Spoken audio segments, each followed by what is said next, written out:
وَإِذَا أَذَقْنَا النَّاسَ رَحْمَةً، اور جب ہم چکھاتے ہیں لوگوں کو رحمت، مِن بَعْدِ ضَرَّاءَ مَسَّتْهُمْ، اس تکلیف کے بعد جو انہیں پہنچی ہوتی ہے. جب ہم پہنچاتے ہیں لوگوں کو، جب ہم چکھاتے ہیں لوگوں کو رحمت، من بعد ضراء مستهم، اس تکلیف کے بعد جو ان کو پہنچی ہوتی ہے. اذا لهم مکر فی آیاتنا، تو یقیناً وہ لوگ چالیں چلتے ہیں ہماری آیات میں. تو یقیناً ان کے لیے چالیں ہوتی ہیں جو وہ چلتے ہیں ہماری آیات میں. قل اللہ اسرع مکرا، فرما دیجئے کہ اللہ ان چالوں کی خوب سزا دینے والا ہے. اللہ ان چالوں کی خوب سزا دینے والا ہے. ان رسلنا یکتبون ما تمکرون، اور یقیناً ہمارے فرشتے لکھتے ہیں جو وہ چالیں چلتے ہیں. وَإِذَا أَذَقْنَا النَّاسَ، عنوان ہے شکوہ. یہاں اللہ رب العزت نے فرمایا جب ہم لوگوں کو چکھاتے ہیں. الناس سے مراد کفار ہیں، کہ جب ہم کافروں کو رحمت چکھاتے ہیں اس تکلیف کے بعد جو تکلیف ان کو پہنچتی ہے، تو اللہ تعالیٰ مکمل رحمت نہیں دیتے، صرف ان کو ہلکا سا ذائقہ چکھاتے. دیکھیں، چکھنے کا تعلق زبان سے، سیر ہونے کا تعلق انسان کے معدے اور پیٹ سے. زبان سیر نہیں ہوتی، صرف چکھتی ہے. تو اللہ نے کہا ہم تھوڑی سی انہیں جب رحمت چکھاتے ہیں تکلیف کے بعد، تو فوراً وہ لوگ چالیں چلنا شروع کر دیتے ہیں. اس سے پتہ چلا کافر پر جو اللہ تعالیٰ کی طرف سے رحمت ہوتی ہے وہ تھوڑی ہے، اور ایمان والوں پر اللہ کی جو رحمتیں ہوتی ہیں وہ زیادہ ہوتی ہیں. تو جب ہم چکھاتے ہیں ان لوگوں کو رحمت اس تکلیف کے بعد جو انہیں پہنچی ہوتی ہے، اذا لهم مکر فی آیاتنا، تو یہ لوگ چالیں چلتے ہیں ہماری آیات میں. دیکھیں، لفظ مکر اردو زبان میں اس کا معنی ہوتا ہے تدبیر کرنا، خفیہ تدبیر کرنا. کوئی بھی انسان تدبیر کرے اس کو مکر کہتے ہیں. اردو میں تو مکر کا معنی ہوتا ہے دھوکہ دینا، کسی کو نقصان پہنچانا. تو جب اللہ کے لیے لفظ استعمال ہوتا ہے تو اس کا معنی دھوکہ دینا نہیں ہوتا، بلکہ اس کا مراد دھوکہ دینے کی سزا دینا. جب غیروں کے لیے استعمال ہوگا تو اس وقت تو اس کا معنی ہوگا کہ وہ دھوکہ دے رہے ہیں، چالیں چل رہے ہیں. اور جب اللہ کے لیے لفظ استعمال ہوتا ہے تو معنی ہے اللہ انہیں ان کے دھوکے کی سزا دے گا. اور وہ جو چالیں چل رہے ہیں اللہ تعالیٰ ان چالوں کی انہیں سزا دے گا. اس کی مثال یوں ہے، دیکھیں قرآن کریم میں یہود حضرت عیسیٰ علیہ السلام کو معاذ اللہ پھانسی دینا چاہ رہے تھے، تو انہوں نے چال چلی. اللہ رب العزت نے بھی تدبیر اختیار کی حضرت عیسیٰ علیہ السلام کو بچانے کی. اللہ تعالیٰ نے فرمایا ہماری جو تدبیر تھی وہ بڑی بہترین تدبیر تھی کہ ہم نے اسے بچایا. وَمَكَرُوا وَمَكَرَ اللَّهُ وَاللَّهُ خَيْرُ الْمَاكِرِينَ، سورہ آل عمران آیت نمبر 54. یقیناً ان لوگوں نے سازشیں کی اور اللہ نے بھی تدبیر کی، اور اللہ کی تدبیر تو بہترین تدبیر ہے. یعنی انہوں نے پھانسی دینے کی کوشش کی، اللہ نے بچانے کی کوشش، اور اللہ کی تدبیر بہترین تھی. اللہ نے عیسیٰ علیہ السلام کو بچایا اور زندہ آسمانوں پر اٹھا لیا. تو دیکھیں، ایک لفظ ہو اور اگر اس کی نسبت ایک فعل ہو، اس کی نسبت دو فاعلوں کی طرف ہو، تو ہر ایک کی طرف معنی الگ الگ ہوتا ہے. ایک اصول ہے اسناد فعل الی فاعل، اسناد فعل الی فاعل یغیر اسنادہ الی فاعل آخر. اسناد فعل الی فاعل یغیر اسنادہ الی فاعل آخر. اس کا مطلب ہے ایک فعل ہے، دو فعل ہیں اور ہر ایک کے لیے فاعل الگ الگ ہے، تو ہر ایک کا معنی بھی الگ الگ ہوگا۔ اب دیکھیں، آمن الرسول بما انزل الیہ من ربہ والمؤمنون، آمن ایک فعل ہے، اس کا ایک فاعل رسول ہے اور ایک فاعل صحابہ کرام ہے۔ تو اب رسول کا ایمان لانا الگ درجے کا ہے اور صحابہ کرام کا ایمان لانا الگ درجے کا، یعنی جو کیفیت ایمان میں، جو استقرار، جو پختگی رسول کو حاصل ہوتی ہے وہ دیگر مسلمانوں کو حاصل نہیں ہوتی۔ اب دیکھیں، مکر بھی یہاں ایک فعل ہے۔ اب پہلے والے کا فاعل یہود ہے اور دوسرا مکرہ کا فاعل لفظ اللہ ہے، تو پہلے والے کا معنی الگ ہوگا، انہوں نے قتل کرنے کی سازشیں کی، دوسرے کا معنی الگ ہوگا، اللہ نے بچانے کی تدبیر کی، اور اللہ کی تدبیر بہترین تدبیر ہے۔ تو یہ میں نے آپ کو ایک ضابطہ عرض کر دیا کہ ایک فعل ہو اور اس کے فاعل الگ الگ ہوں تو دونوں میں ہر ایک کا معنی الگ الگ ہوگا۔ تو یہاں بھی یہی بات ہے کہ یہاں پر جب یہ لفظ مکر ان کی طرف نسبت ہے، مشرکین کی طرف، تو معنی کیا ہے کہ وہ لوگ چالیں چلتے تھے، ہماری آیات کا انکار کرتے ہیں۔ قل اللہ اسرع مکرا، اور اللہ تو خوب تدبیر کرنے والا ہے انہیں سزا دینے کی، یعنی اللہ تو انہیں ان کی شرارتوں کی جلد کیا دے گا؟ سزا دے گا۔ قرآن کریم میں سورہ بقرہ میں دیکھیں، اب فعل ایک ہے اور نسبت دو کی طرف ہے، یخادعون اللہ والذین آمنوا، کہ وہ دھوکہ دیتے ہیں اللہ کو اور دھوکہ دے رہے ہیں ایمان والوں کو۔ اسی طرح اللہ یستہزئ بہم ویمدہم فی طغیانہم یعمہون۔ اب دیکھیں، پہلے ہے انما نحن مستہزئون، منافقین کہتے تھے ہم ایمان والوں کا مذاق اڑا رہے ہیں، اللہ رب العزت نے فرمایا اللہ یستہزئ بہم، اللہ بھی ان کا مذاق کر رہا ہے، مراد اللہ انہیں ان کے مذاق کی سزا دے گا۔ تو دیکھیں، ایک ہی فعل استہزاء ہے، تو جب اس کی نسبت منافقین کی طرف ہے تو معنی مذاق کرنا، اور جب اس کی نسبت اللہ کی طرف ہے تو مراد سزا دینا۔ دوسری میں نے ایک بات عرض کر دی، جہاں اس طرح کی بات آتی ہے وہاں نسبت میں فاعل کا معنی الگ الگ ہوتا ہے، تو یہاں بھی معنی الگ الگ ہے کہ یہ لوگ چالیں چلتے ہیں انکار کرنے کے لیے، اور اللہ خوب تدبیر کرنے والا ہے کہ اللہ خوب انہیں ان کے چالوں کی سزا دے گا، اللہ انہیں ان کے چالوں کی۔ تو معنی کیا کریں گے؟ قل اللہ اسرع مکرا، کہ اللہ خوب انہیں ان کے چالوں کی سزا دینے والا ہے۔ لیکن لغوی معنی تو اس کا ہوتا ہے کہ اللہ تعالیٰ خوب تدبیر کرنے والا ہے۔ مکر کا معنی میں نے عرض کیا تدبیر، اردو میں جو اس کا معنی ہم کرتے ہیں چال، وہ عربی میں مکر کا معنی نہیں۔ عربی میں لفظ مکر کا معنی تدبیر کرنا ہے، اردو میں چال تو کہتے ہیں دھوکہ دینے کو، کسی کو کہتے ہیں اس نے فلان چال چلی، تو مطلب کیا ہے؟ یہ ہمیں نقصان دینے کے لیے چال چل رہا ہے۔ لیکن عربی لفظ مکر کا معنی چال، تو اس میں معنی میں نے کہا الگ الگ ہوگا فاعل کی وجہ سے، تو ان کی طرف نسبت ہوگی تو مراد وہی چال چلنا، اور اللہ کی طرف نسبت ہے تو خوب تدبیر کرنا، یا اللہ انہیں ان کی چالوں کی سزا دے گا۔ تو لغوی معنی کرو گے تو معنی ہوگا اللہ خوب تدبیر کرنے والا ہے، خوب تدبیر کرنے والا ہے، اور مفہوم اس کا کیا ہے؟ اللہ انہیں ان کے چالوں کی سزا دینے والا ہے۔ جب تشریح کریں گے تو مفہوم کیا ہوگا؟ اللہ انہیں ان کے چالوں کی سزا دینے والا ہے۔ اور جب ترجمہ کرتے ہیں تو لغوی ترجمہ اللہ خوب جو ہے وہ تدبیر کرنے والا ہے۔ ان رسلنا، یقیناً ہمارے فرشتے وہ لکھ رہے ہیں جو وہ چال چل رہے ہیں، یعنی ان پر دو گواہ ہیں، ایک تو اللہ ان پر گواہ ہے کہ یہ جو دنیا میں کفر کر رہے ہیں، دین کا انکار کر رہے ہیں، اللہ کے علم میں، اور نمبر دو کرامن کاتبین، فرشتے اس کو لکھ رہے ہیں، یہ لکھنا بھی ان کے لیے کل قیامت کے دن گواہی ہوگا۔ تو ہمارے فرشتے لکھ رہے ہیں ما تمکرون، جو وہ چالیں چل رہے ہیں۔ تو قل اللہ اسرع مکرا کا عنوان تھا جواب شکوہ، اذا ذقنا الناس شکوہ ہے، اور قل اللہ جواب شکوہ۔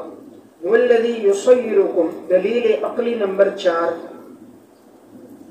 اور اللہ وہ ہے جو چلاتا ہے تمہیں خشکی میں اور دریاؤں میں، حتی اذا کنتم فی الفلک، یہاں تک کہ جب تم ہوتے ہو کشتیوں میں، وجرین بہم، اور وہ کشتیاں چلتی ہیں انہیں لے کر، جرینہ میں ضمیر فل کی طرف ہے، اور وہ کشتیاں چلتی ہیں بہم انہیں لے کر، بریح طیبہ، لغوی معنی پاکیزہ ہوا، مراد موافق ہوا کے ساتھ، ترجمہ لکھیں، موافق ہوا کے ساتھ، وفرحوا بہا، اور وہ خوش ہوتے ہیں اس ہوا کے ساتھ، بہا کی ضمیر ہے ریح طیبہ کی طرف، جاءتها ریح، پس اچانک آتی ہے، ریح عاصف، سخت ہوا، تیز ہوا، بریکٹ میں آندھی، تیز ہوا مراد آندھی،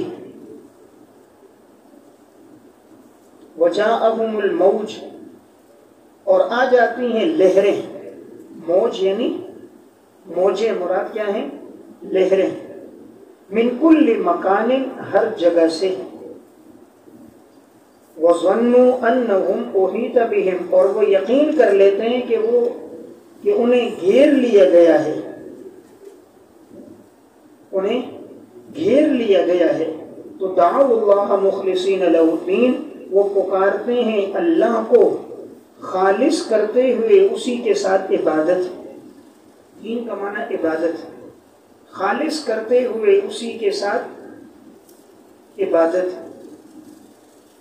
لئن سے پہلے یقولون معذوف ہے، یقولون، اور وہ لوگ کہتے ہیں، لئن انجیتنا من ہذہ، اگر اے اللہ تو نے ہمیں نجات دی اس سے، ہذہ کے نیچے طوفان، اس طوفان سے تو نے ہمیں نجات دی، لنکونن من الشاکرین، تو البتہ ہم ضرور بے ضرور ہو جائیں گے شکر کرنے والوں میں سے، فلما انجاہم، بس جب اللہ نجات دیتا ہے انہیں،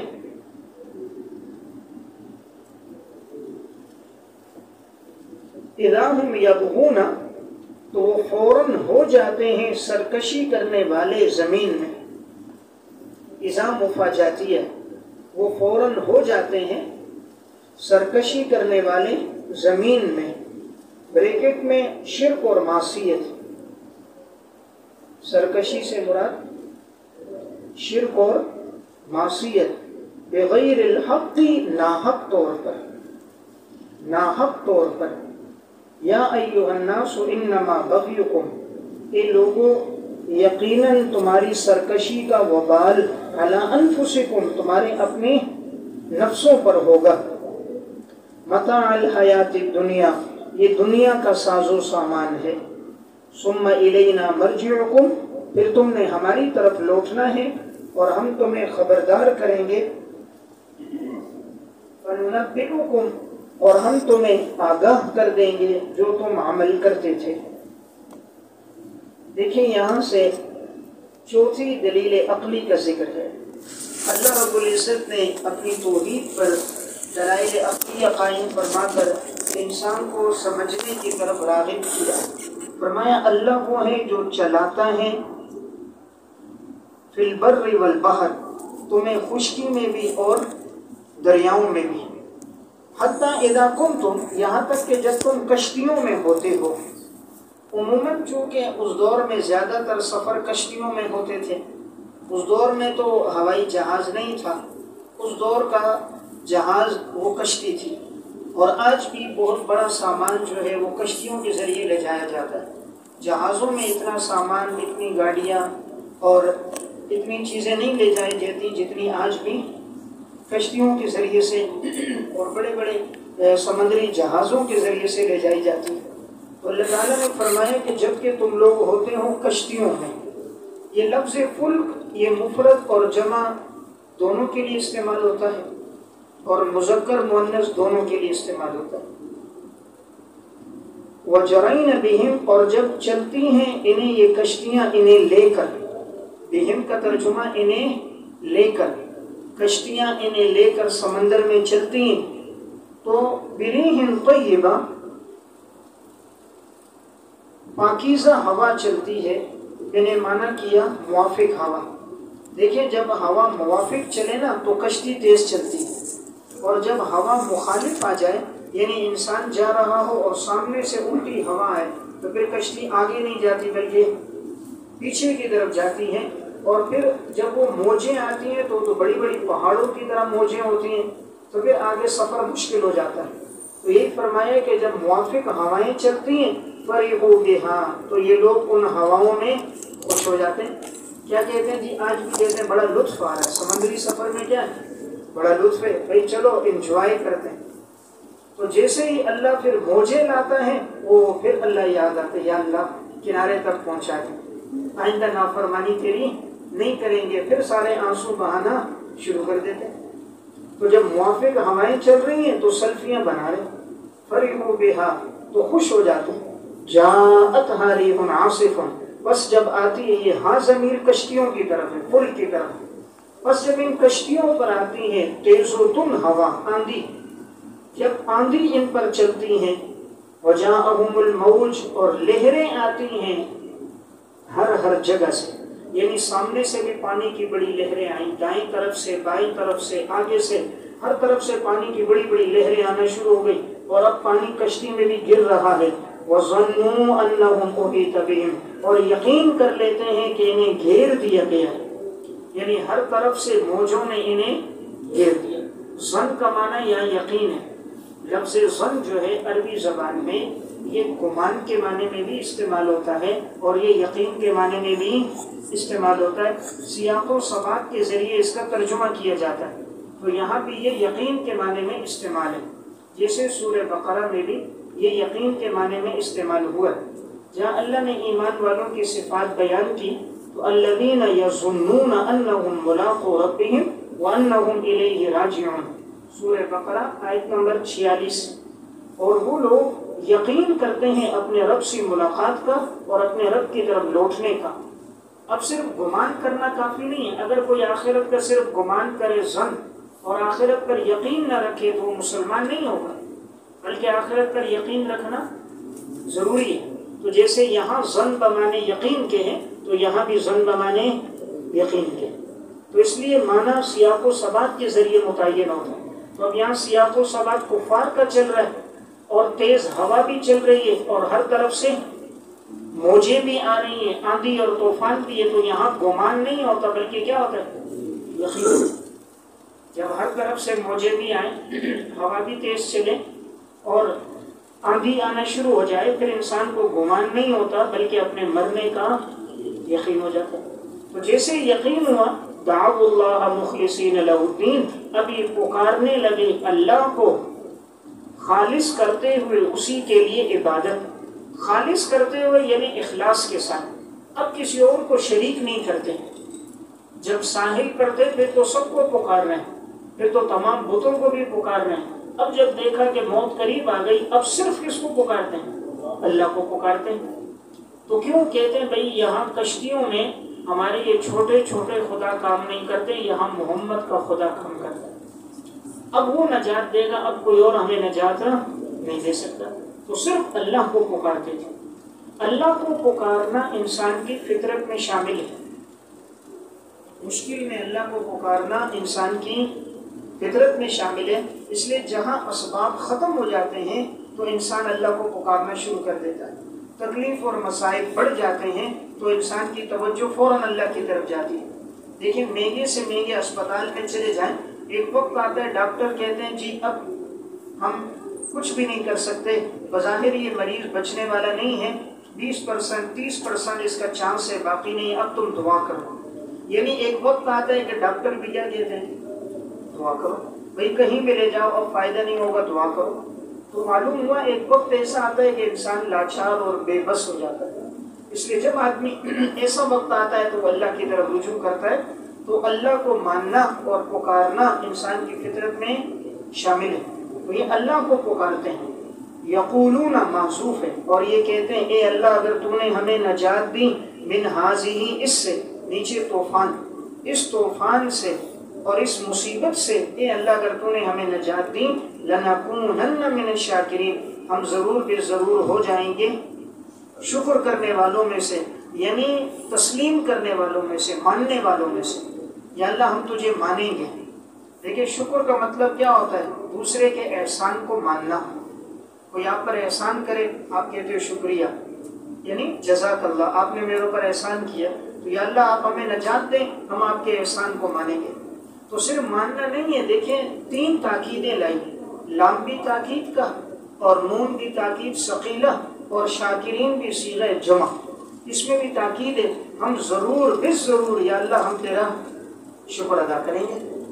فلما انجاہم، بس جب اللہ نے ان کو نجات دی، انجا کا فاعل لفظ اللہ اور ہم یہ ناس، یہ مشرکین، جب اللہ نے ان کو نجات دی، اذا مفاجاتیہ، بس اچانک یہ لوگ یبغون فی الارض، زمین میں سرکشی کرنے لگے۔ سرکشی بریکٹ میں شرک و معصیت، سرکشی کیا تھی؟ شرک شروع کر دیا، اللہ کی نافرمانی شروع کر دی، یہ ہے بات، سمجھ رہے؟ دیکھیں یہاں مراد بغاوت نہیں تھی، زمین میں یہ فساد نہیں تھا کہ قتل و غارت گیری ہے، سب سے بڑا فساد روئے ارض پر شرک ہے، سب سے بڑا گناہ کیا ہے؟ شرک ہے، بغیر الحق، وہ بھی ناحق۔ چلو اگر کوئی ایسا کام ہوتا کہ اس کی کوئی دلیل ہوتی، حق ہوتا، پھر بھی تو ایک تو ناحق اور دوسرا وہ بھی اتنا بڑا گناہ شرک۔ یا ایھا الناس انما بغیکم، عنوان انجام عہد شکنی، عنوان کیا ہے؟ انجام عہد شکنی، یعنی وعدوں کو توڑنے والوں کا انجام کیا ہوتا ہے؟ اے لوگوں انما بغیکم علی انفسکم، یقیناً تمہاری سرکشی کا وبال تمہاری اپنی جانوں پر ہوگا، تمہاری سرکشی کا وبال تمہاری اپنی جانوں پر ہوگا، یعنی گناہ کی سزا تم خود بھگتو گے، کوئی اور بھگتے گا نہیں۔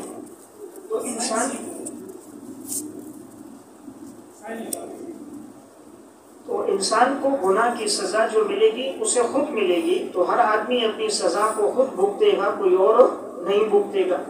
متاع الحیات دنیا، یہ دنیا کا ساز و سامان ہے، یعنی یہ دنیا کی عارضی زندگی، اگر تم نافرمانی کرو گے بھی یہ چند دنوں کی زندگی ہے جو گزر جائے گی، لیکن آخر تم نے لوٹ کر تو ہماری طرف ہی آنا ہے۔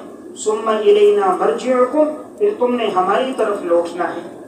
وَنُنَبِّئُكُمْ، ہم ضرور بے ضرور تمہیں خبردار کریں گے، بما کنتم تعملون، جو تم دنیا میں عمل کرتے تھے، یعنی جیسی تم زندگی گزارتے تھے ہم ضرور تمہیں آگاہ کر کے ہم تمہیں بتلا دیں گے۔